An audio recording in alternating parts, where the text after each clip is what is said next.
함께 하나님 말씀 받겠습니다. 오늘 우리에게 주시는 하나님의 말씀은 사사기 5장 19절부터 31절 말씀입니다. 사사기 5장 19절부터 31절 말씀 같이 읽겠습니다.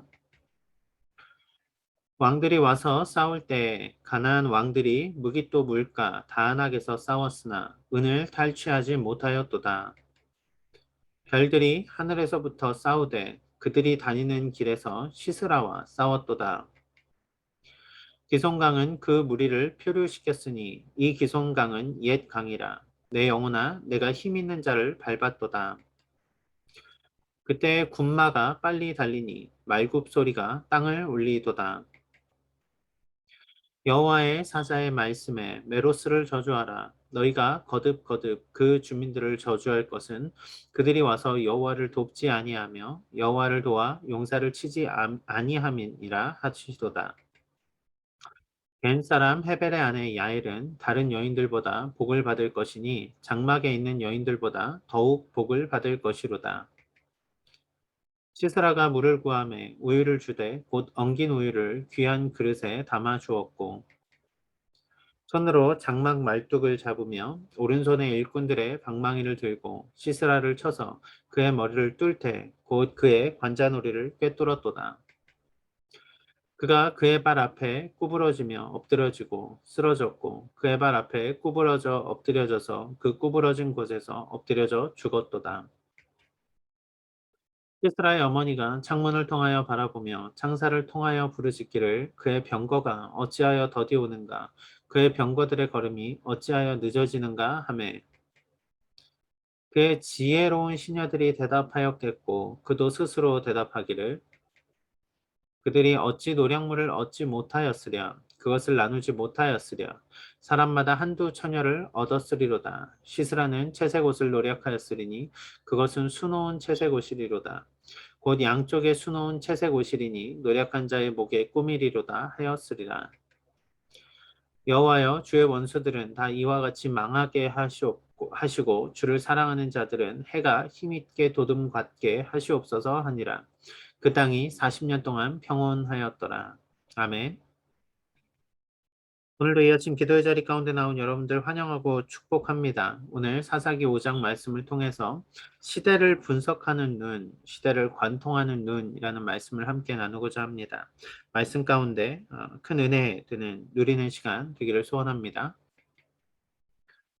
2011년도, 2010년, 11년도에 10년 전이죠. 10년 전 여러분은 어떤 생각을 하셨습니까? 10년 후 미래는 어떨까? 그런 생각 해본 적 있으십니까? 지금부터 10년 후의 미래는 또 어떤 모습일까요? 여러분 그런 생각 해본 적 있으십니까?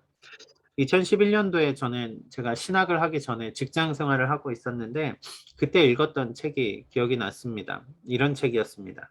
10년 후 미래, 세계 경제 운명을 바꿀 12가지 트렌드. 뭔가 제목부터 끌리지 않으십니까? 10년 후의 미래. 바로 10년 후가 2021년이 된 올해겠죠. 이 책은 다니엘 엘트먼이라는 당시에 젊고 유능한 그 뉴욕 대학교의 비즈니스 스쿨 스탄의 겸임 교수인 다니엘 엘트먼이 쓴 책이었습니다. 책이 한국에 있어서 제가 다시 살펴보진 못했는데요. 책에서 제가 기억에 남는, 지금까지도 기억에 남는 그의 분석이 하나 있었습니다. 뭐였냐면 10년 후에는, 그러니까 2021년쯤에는 중국은 몰락하고 미국은 다시 부흥할 것이다. 이렇게 얘기를 했어요. 미국 사람이어서 그랬던 건 아니고요. 이 사람이 이렇게 분석을 했던 이유는 딥팩터라고 하는 중국의 문화와 정치와 사회적인 여러 요인들이 단순한 경제 성장을 끝까지 이어가진 못할 것이다 라고 분석을 했던 거예요. 10년이 지나고 나니 어떻습니까? 당시에 그의 분석은 되게 뛰어났지만 실제로는 그렇지 않았죠. 물론 저는 이 사람이 무능하다 이 얘기를 하기 위해서 이 책에 대해 이야기를 하는 건 아닙니다. 왜냐하면 시대가 흘러갈수록 우리는 미래에 대해서 계속 궁금해하고 미래에 대해서 더 알고 싶은 마음이 여전하고 그 가운데 이러한 다니엘과 같은 학자들이 그런 것들을 통찰력 있게 분석하는 건 분명히 도움이 되기 때문에 그렇습니다. 최근에도 이런 책들은 많이 팔리고 있습니다. 광고의 10년 후 미래, 미래의 인재를 키우는 우리 아이 10년 프로젝트, 10년 후 한국 경제의 미래, 이것들이 다 지금 한국의 서점에서 인기리에 팔리고 있는 책들이고요.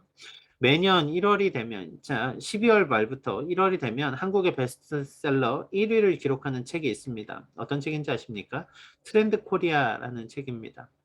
사람들은 여러 확률과 통계와 분석 자료를 통해서 미래가 어떨 것이다라는 이런 예측들을 보고 오늘을 준비하고 싶어 합니다. 왜요? 오늘 더 불안하면 불안할수록 오늘이라는 시대가 이런 코로나나 어떤 영향들 때문에 더 힘들면 힘들수록 사람들은 미래에 대한 관심을 더 많이 가지게 되더란 말이죠. 실제로 사사 드보라의 시대가 그러했습니다. 모든 사사 시대가 마찬가지겠지만 위기와 위협이 존재합니다. 왜요? 그들의 죄 가운데 하나님이 그들을 치시거든요. 사사 드보라의 시대도 마찬가지였습니다. 이스라엘이 죄악 가운데 거하며 살아갈 때 그들에게 가나안 왕 야빈이 그들을 괴롭게 하기 시작하죠. 그들에게 고난이 닥칩니다. 이제 그들의 눈앞에 전쟁이 벌어집니다. 시스라가 쳐들어오거든요. 뭔가 불안한 미래 가운데 이들은 선택의 기로에 놓이게 되더란 말이죠. 마치 어제 말씀에서 보듯이 이 불가능한 전쟁에서 나아가 싸워야 될 것인가? 아니면 우리는 이곳에 머물러야 될 것인가? 여러 시대적인 정황들 가운데 교차하는 우리의 마음들이 있을 거라는 말이죠. 저는 오늘도 우리가 위기의 시대, 비록 드보라와 같은 시대는 아닐지 모르지만 10년 후의 미래를 걱정하며 우리는 어떻게 먹고 살까, 어떤 위기 가운데 살아남을까 걱정하는 위기의 시대 가운데 하나의 안경을 제시하려고 합니다. 하나의 관점을 살펴보려고 합니다. 바로 오늘 성경이 보여주는 두 부류의 사람들에 대한 관점입니다.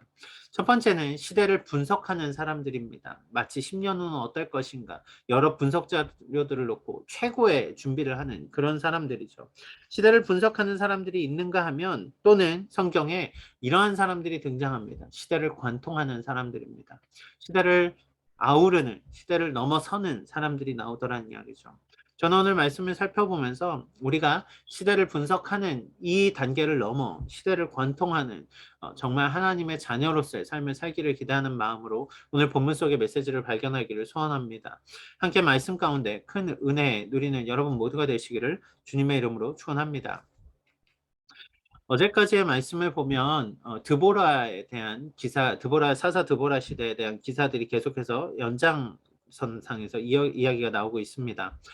드보라의 기사는 재미있는 것은 4장과 5장 두 장에 걸쳐서 본문이 나오고 있는데 4장은 서술적으로 역사가 기록이 되고 있고요. 똑같은 이야기가 5장에서는 시적인 표현들로 기록이 됩니다. 찬양으로 기록이 됩니다. 어제까지 있었던 일들 어떤 일들이었습니까? 에훗이 죽고 이스라엘 사람들이 다시 악을 행합니다. 전형적인 사사기의 패턴이 반복되는 거죠. 하나님을 떠납니다. 자기 소견에 옳은 대로 살아갑니다. 이때 하나님은 이스라엘을 돌이키기 위해 가나안 왕 야빈의 손에 그들을 파십니다. 그들을 넘기십니다. 고난 가운데 있으니 이스라엘이 어떻습니까? 하나님께 부르짖죠. 하나님께 돌아옵니다. 그때 하나님은 드보라라는 사사를 세우셔서 이스라엘을 회복해 가십니다. 사사 드보라는 좀 독보적인 인물로 그려집니다. 왜요? 사사들 가운데 유일한 여성 사사입니다. 여기 드보라는 또 지혜로운 판결을 재판을 합니다. 그 여인에게 지혜가 있었다라는 말이죠. 또 사람들을 이끄는 리더십이 있었습니다. 사사로 민족을 지도하였거든요. 또 전쟁에 나갈 때 어떻습니까? 하나님의 말씀을 선포하는 예언자적 사명도 감당하고요. 오늘 5장의 말씀에 보니까 찬양을 또 그렇게 잘합니다. 뭔가 예술적인 감각도 있습니다. 모든 것이 뛰어난 여인 아닙니까? 사사기 4장과 5장에 기록된 드보라, 특히 오늘 본문은 이스라엘 가운데 순종한 자들과 순종하지 않은 자들, 또 시대 가운데 시대를 꿰뚫었던 자들과 시대에 반응했던 자들, 분석했던 자들, 이런 것들이 시적인 표현 가운데 묘사되며 오늘 우리에게 많은 교훈을 전하고 있더란 이야기죠. 함께 오늘 말씀을 한 절 한 절 살펴보면서 그 전쟁의 후반부에 대한 이야기들을 한 번 더 우리가 살펴보겠습니다. 사사기 5장 19절과 20절의 말씀을 보면 이런 말씀이 나옵니다. 왕들이 와서 싸울 때 가나안 왕들이 무기또 물가 다안악에서 싸웠으나 은을 탈취하지 못하였도다. 별들이 하늘에서부터 싸우되 그들이 다니는 길에서 시스라와 싸웠도다. 먼저 성경은 시스라에 대한 이야기들을 기록을 합니다. 시스라는 어떤 사람입니까? 이스라엘을 공격해 들어오는 가나안의 장군입니다. 900대의 철병거를 이끌고 쳐들어왔습니다. 당시 시스라는 전쟁에 능한 사람이었습니다. 시대를 분석할 줄 아는 사람이었습니다. 그는 사자와 같았습니다. 아무리 연약한 먹이라 할지라도 최선을 다해 그것을 잡으려고 하는 그러한 모습을 갖춘 사람이었습니다. 승리는 완벽해야 했습니다. 그는 최선의 전력을 다해서 900대의 철병거를 이끌고 쳐들어옵니다. 이스라엘은 10,000명이 나아가서 그 전쟁에 싸우죠. 여러분, 병거 하나가 당시의 계산으로 따지면 100명의 보병을 이길 수 있다라고 합니다. 그러니까 900대의 병거가 합쳐지면 얼마나 큰 능력을 가졌겠습니까? 10만이 나가도 이기기 힘든 전쟁입니다. 그런데 오늘 10,000명을 가지고 이스라엘은 전쟁 가운데 나아갔다라는 이야기죠. 그런데 놀라운 일이 벌어집니다. 왜요? 19절에 보니까 이 싸움이 무기또 물가에서 일어나는데 그들이 전쟁에서 이기질 못하는 거예요. 은을 탈취하지 못하는 상황이 벌어집니다. 왜 그렇게 된 것입니까? 성경은 이 일들이 20절에 보니까 별들이 하늘에서부터 싸웠다라고 말을 하는 것에서 힌트를 주고 있습니다. 철병거가 나가서 싸우는데 하늘에서부터 별들이 나와 싸우는 이 현상이 당시의 시대적인 기록으로 보면 비가 내리는 이 상황들을 기록하고 있더라는 이야기죠. 예상치 못한 복병을 만납니다. 철병거가 나갔는데 비가 오더라는 이야기예요. 땅이 질퍽질퍽해지겠죠. 절대 병거가 우세하지 못한 상황이 벌어졌다는 이야기입니다. 많은 성경학자들은 이 시기를 건기였을 거라고 말합니다. 왜요? 시스라가 전쟁에 능한 사람이었기 때문에 그렇습니다. 그가 철병거를 몰고 무기또 물가 그 평지로 나아갔다는 이야기는 이때는 우기여서는 안 됩니다. 이때는 가장 건조하고 땅이 굳은 날, 그러니까 병거가 전쟁에서 가장 우세하게 싸울 수 있는 날, 그는 적을 치기 위해서 최고의 준비를 하고 전쟁터로 나아갔다라는 말이죠. 모든 병력을 총동원해서 싸움에 나갔습니다. 왜요? 이때는 건기거든요. 이때는 병거가 무조건 이기는 전쟁이거든요. 그런데 웬일입니까? 절대로 오지 않을 거라고 예상했던 비가 내립니다. 드보라는 이것을 별들의 싸움이라 기록합니다. 하나님이 이끄신 일이었습니다.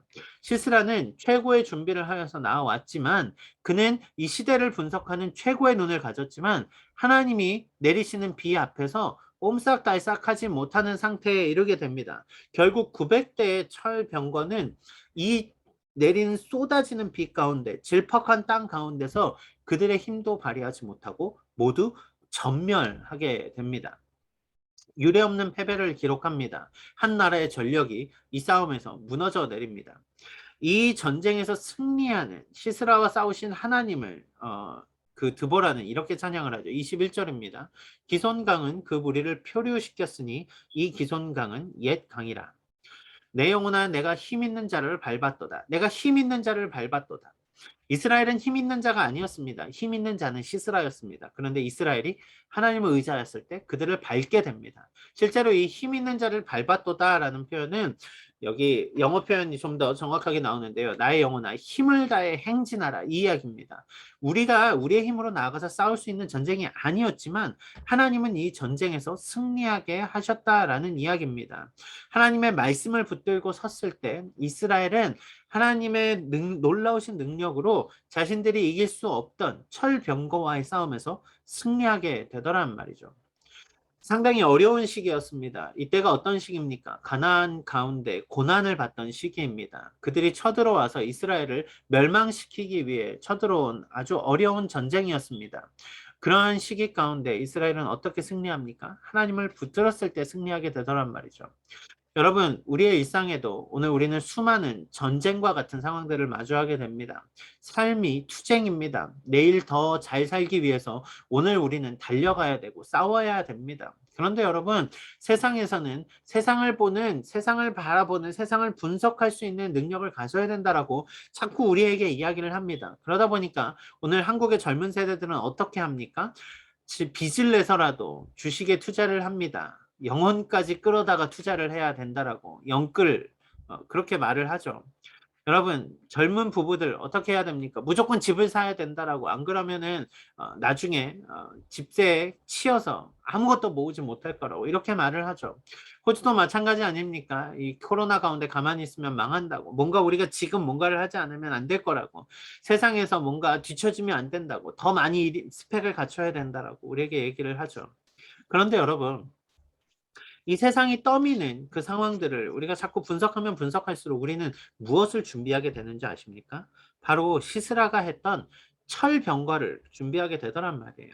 우리는 철병거를 쫓아 살아가게 됩니다. 왜요? 그게 최신 무기였거든요. 그게 가장 강한 힘이었거든요. 그거 하나 가지면 이길 수 있다고 세상은 얘기했거든요. 그러다 보니까 자꾸 예수님을 믿는 우리들도 세상 가운데 자꾸 철병거를 쫓아 살아가게 된다란 말입니다. 그런데 여러분 오늘 잘 보십시오. 이 싸움 어떻게 되었습니까? 하나님이 하시니까 그 세상에 놀랍도록 강하다고 말하는 그 철병거가 무의미하게 바뀌어버립니다. 하나님이 하늘을 움직이시니까 그들이 패하고 맙니다. 여러분 10,000명이라는 수로 그들은 절대 이길 수 없는 싸움에 이기게 되더라는 말입니다. 그렇다면 여러분 오늘 우리는 이 세대를 살아가며 어떠한 모습으로 살아가야 합니까?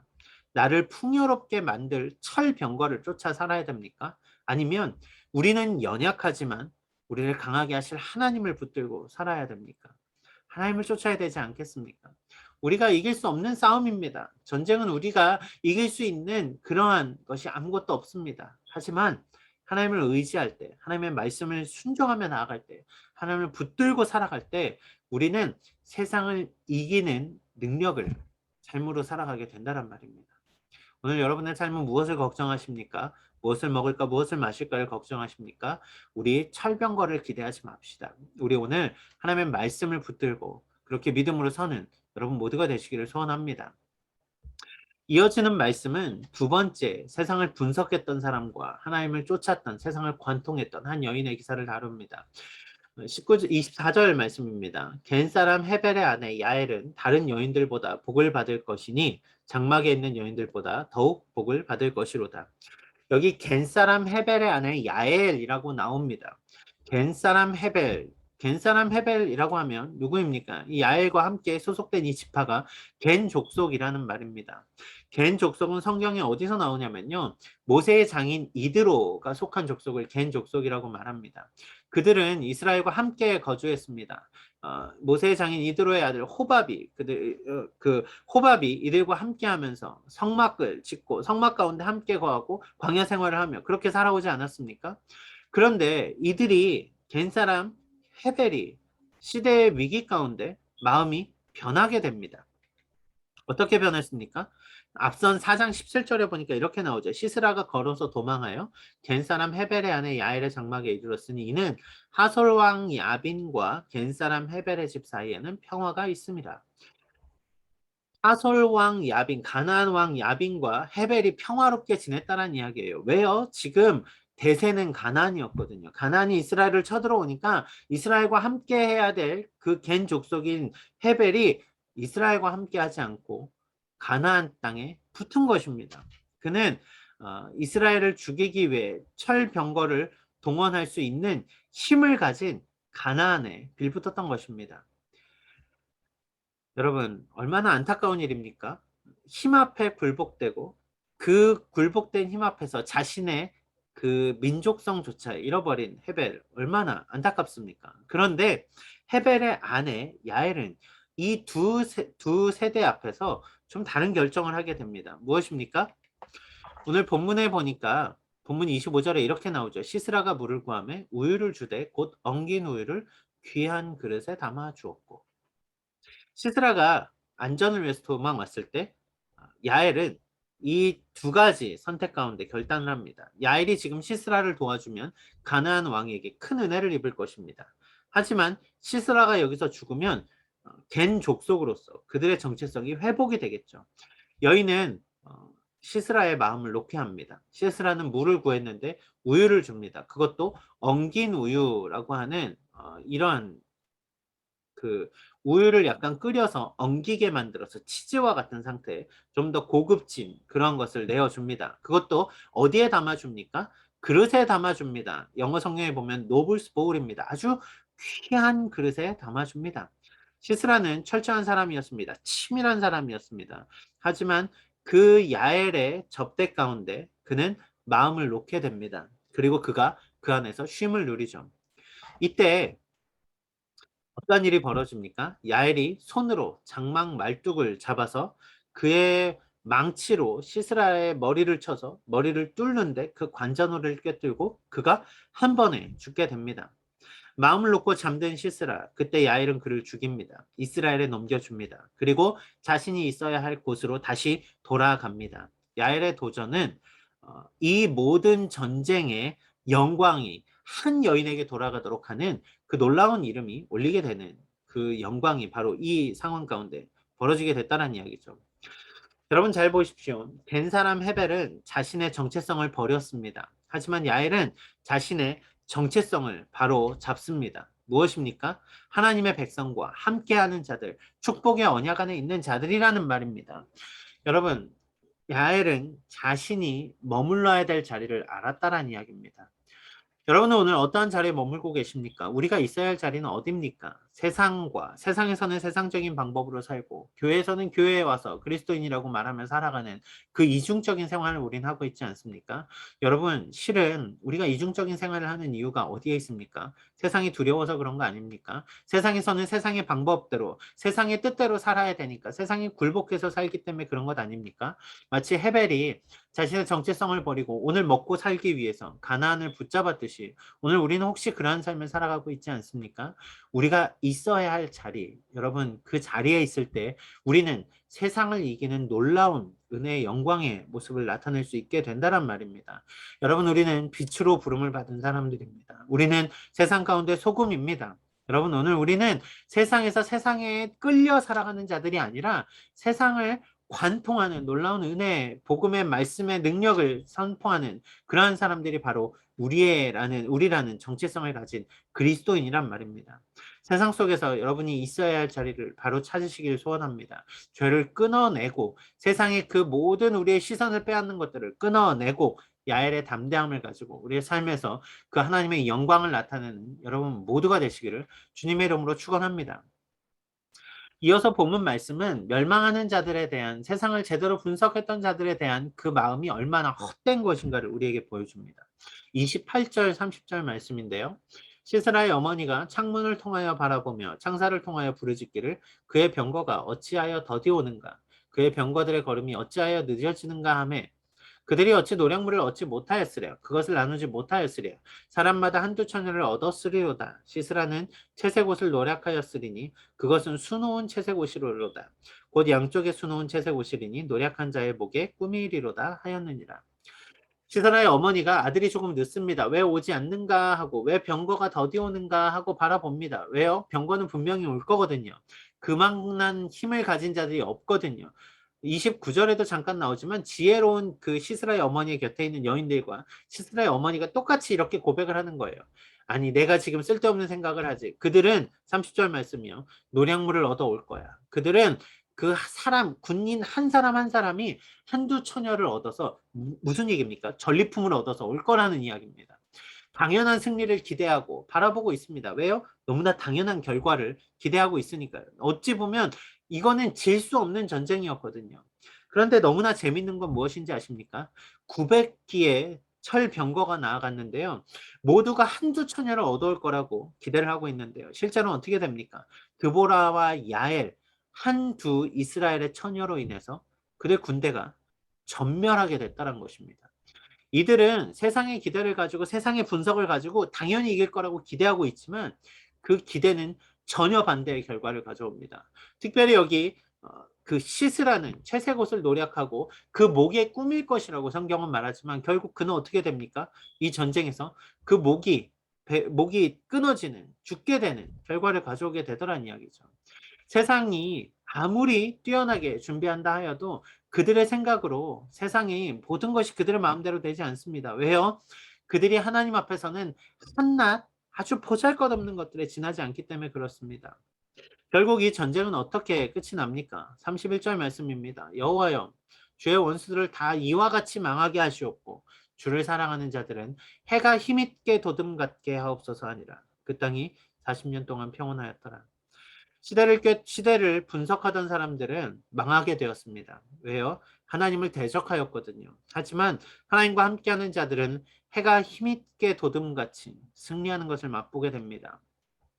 그들은 그 땅에 40년간 평온의 시대를 맞이하게 됩니다. 하나님 앞에 서는 자, 하나님의 말씀을 붙들고 서는 자, 복음의 능력을 가지고 세상을 향해 나아가는 자들, 그들에게는 평화의 시대, 샬롬의 시대가 도래하게 된다라는 말입니다.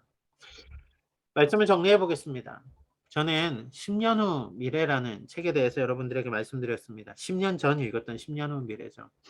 여러분, 저는 이 책을 분석했던 다니엘 엘트만의 노력이 결코 헛되다고 생각하지 않습니다. 저도 이 책을 통해서 많은 통찰력을 얻었고 참 대단한 인사이트구나 하는 것들을 분명히 보았습니다. 우리가 철병거를 준비한다면 이러한 책들은 우리에게 분명한 도전이 될 것입니다. 세상 가운데 성공하는 법, 처세술, 승리하는 다음 10년을 준비하는 우리. 분명히 세상 가운데 이것들은 확실한 철병거를 준비해야 된다라고 우리에게 말할 것입니다. 저는 이러한 세상의 분석이 우리에게 무의미하다고 말하는 것은 아닙니다. 세상의 물정에 우리는 뭐 어두워야 된다라고 이렇게 말하는 것은 아닙니다. 하지만 더 정확하게 말씀드리고 싶은 것은 철병거를 준비하는 것만으로 우리에게는 아무런 도움이 되지 않는다는 말입니다. 왜요? 우리는 세상과는 다른 시각을 가져야 되기 때문에 그렇습니다. 우리가 먼저 준비해야 되는 것은 우리의 10년 후 미래가 아니라는 말입니다. 우리가 준비해야 되는 건 무엇입니까? 우리는 복음으로 세상을 향해 나아갈 하나님의 말씀을 붙들고 세상을 관통하는 믿음을 우리는 나타내야 된다는 말입니다. 드보라의 시대는 복잡하고 어렵고 오늘과 같이 혼란한 시대였습니다. 그런데 그 시대 드보라는 어떠한 삶을 우리에게 보여줍니까?